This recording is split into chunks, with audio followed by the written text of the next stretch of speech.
மலேசியாவில் Penang state கடலால் ரெண்டாக பிரிஞ்சிருக்கு, மெயின்லேண்டு ஐலாண்டுன்னு. அதை இணைக்கிறதுக்கு 2 பாலங்கள் இருக்கு, 13 கிலோமீட்டர்ஸ், 24 கிலோமீட்டர்ஸ்.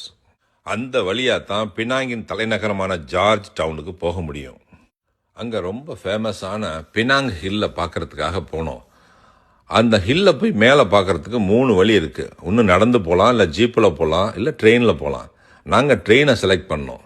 2750 அடி உயரமான அந்த செங்குத்தான மலையில் ஏறுறதுக்கு இந்த ட்ரெயினை 100 வருஷத்துக்கு முன்னாடியே 1923 ஆரம்பிச்சிருக்கிறாங்க.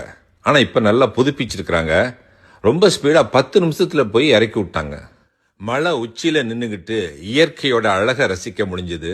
அங்கே இருந்தே ஜார்ஜ் டவுனையும் மெயின் லேண்டையும் அந்த 2 பிரிட்ஜையும் முழுமையாக பார்க்க முடிஞ்சுது.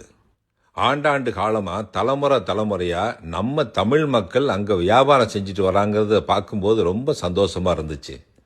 1 மணி நேரம் மேலே சுற்றி பார்த்துட்டு மலையை விட்டு கீழே இறங்க ஆரம்பித்தோம். அந்த ட்ரெயினில் பவர் வீல் சேரை கொஞ்சம் ஏற்றி இறக்கிறதுக்கு சிரமமாக இருந்துச்சு.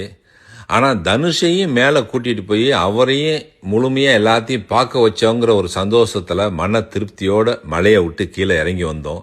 ஜார்ஜ் டவுனை சுற்றி பார்த்துட்டு ரூமுக்கு திரும்பும்போது ரோட்டோரமாக நம்ம தமிழ் ஆட்கள் நொங்கு இளநிலாம் வச்சுருந்தாங்க. அதையும் சாப்பிட்டுட்டு மன நிறைவோட ரூமுக்கு போனோம்.